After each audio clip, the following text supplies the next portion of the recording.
Jessica Burbank is a correspondent for Dropsite News and co-host of Jess and John Pod.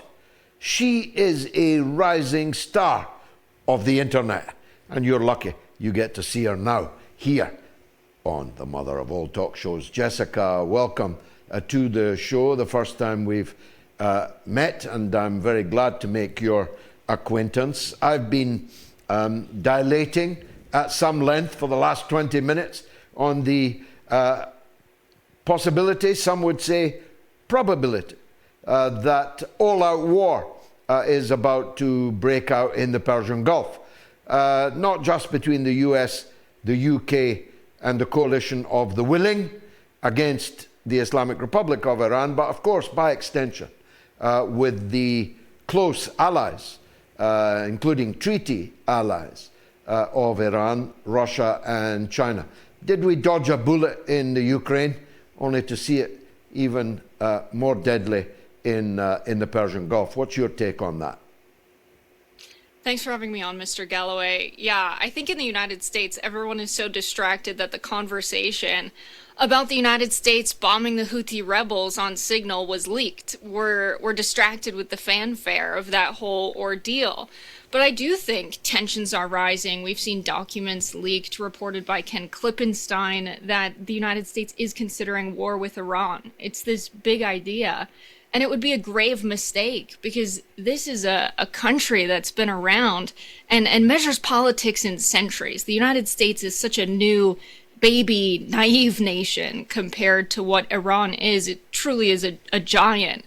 And this idea that it's a good idea to show your strength by escalating in terms of violence, I think is an outdated concept, but our leaders are just so small-minded that, if anyone's going to do it, it's going to be Trump and this administration. Well, they say that it's about Iran's nuclear program, but Iran and the United States had a nuclear treaty. The JPCOA had worked perfectly well. The people who are supposed to police the nuclear program of Iran or other countries, the IAEA, the Non-Proliferation Treaty, unless, like Israel, you haven't signed either and won't allow either in, but for other countries with nuclear programs, the IAEA is the policeman, and they never reported that Iran was in any way in breach of its obligations under the nuclear treaty that Donald Trump withdrew from. So does nobody even remember that in the US, that there used to be a treaty, a nuclear treaty between Iran and the US governing this very subject that you say you're now going to war over? Right. Yeah, our leaders rely on the very short memory of the American public. Same thing. Trump is pitching tariffs, and everyone's seemingly forgotten the trade war that sacrificed the farming industry in the United States, especially when it came to soybeans in 2018 when Trump was in office as well.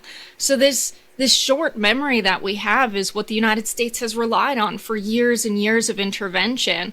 And we saw J.D. Vance, the vice president, talk about the trade that's depended on by coming through the Suez Canal. And so it's always about commerce. It's always about power. It's always about controlling international capital. And to do that, the United States has mandated that they play by a different set of rules than they assign to every other country. When I was a graduate student, I got to work under Stephen Kinzer, who writes a lot about international affairs and U.S. intervention abroad, and he starts the course by filling his mouth with food. And through a full mouth of food says to the entire class, don't eat in this classroom. That's one of the rules of this course. I'm allowed to eat in the classroom, of course, but you don't eat. It's very distracting. And he says, I'm the United States. And it's such a good metaphor. And it's the first time a lot of these American students really have a mirror as to how we're viewed in the rest of the world. It couldn't be more true what you're saying, that we expect our public to be convinced by the argument we have nuclear weapons as a deterrent, but any other nation that has them intends to use them for harm. And we just accept this. We have a baked-in hypocrisy that we're propagandized to have in the United States. It's how we're taught. You're making me hungry with your professor's metaphor, wonderful though it is. Actually, J.D. Vance is the only man, and only partly, who comes out of Signalgate with any credit at all, any honor at all. He, from the campaign trail, messages that I think you're making a mistake attacking Yemen. There's only 2 to 3% of the traffic for the United States that passes through the Red Sea.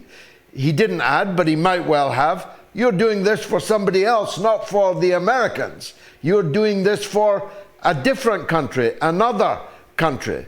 And that is the long and the short of it, isn't it? If we go to war with Iran, we're not doing it for our own interests, quite the contrary. But we are doing it for Israel's interest, aren't we? I would say so. Yeah, a lot of what the United States has been doing lately has been in the interest of Israel. And it's fascinating how the same group of interesting right-wing populists in America that voted Trump into office hold such contempt for the aid that the United States has sent to Ukraine, but are seemingly fine with Israel. And I think it's because this constituency is Christian evangelists who believe this understanding of Genesis 12:3, that it's meant to be those who bless Israel will be blessed. We've had members of Congress entering the Capitol building questioned about this belief on Israel, and it's a deeply religious belief that we are in a holy war and we have to protect Israel for religious reasons. Similarly, when we see the news about terrorists in the Middle East and, oh, they're Islamic religious extremists, we think of that as the worst possible thing. When we have religious extremism really dictating a lot of our foreign policy in the U.S. today. And so, again, it's this hypocrisy. How can these two things be true in the same mind? And they are. We're just judging the rest of the world by entirely different criteria. And I think the religious motivations are why they're able to convince the public we're giving so many resources to Israel while 40% of Americans can't pay their monthly bills.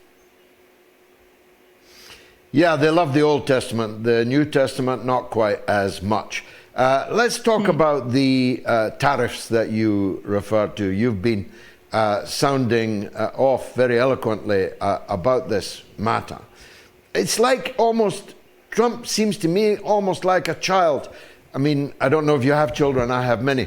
And they go through phases and they get a word or an idea, which is their a-day fix for a month or a week, and they are never done saying the same word over and over again.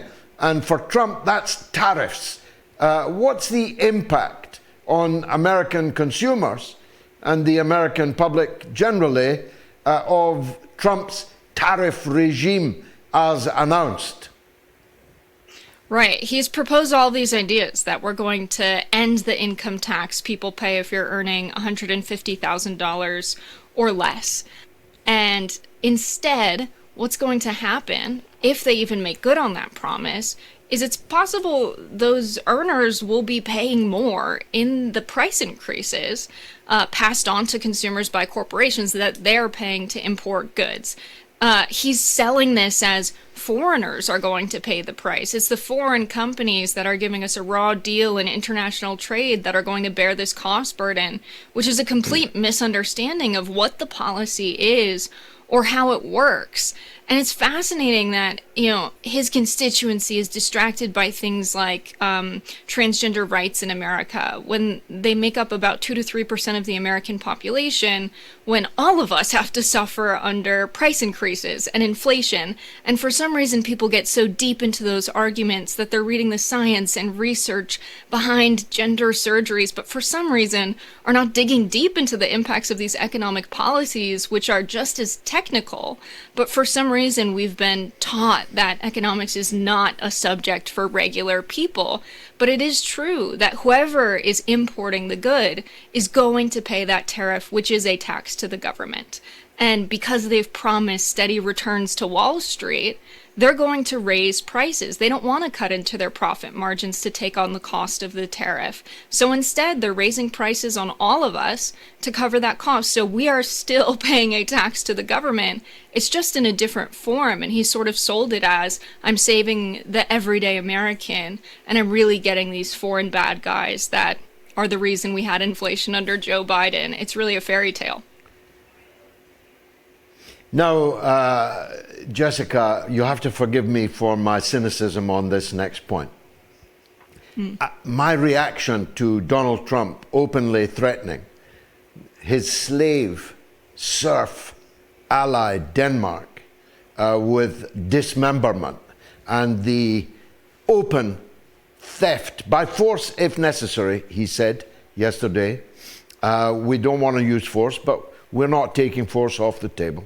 We must have Greenland, which is a part of the sovereign territory of Denmark. Denmark is the most obeisant slave state in Scandinavia to US empire, and has been for decades. It is never done with the mantra, Russia, Russia, Russia. In fact, it's trying to terrify its citizens with Russia, Russia, Russia daily. And yet it is now their own ally, Donald Trump, who is openly threatening to invade their territory and steal it.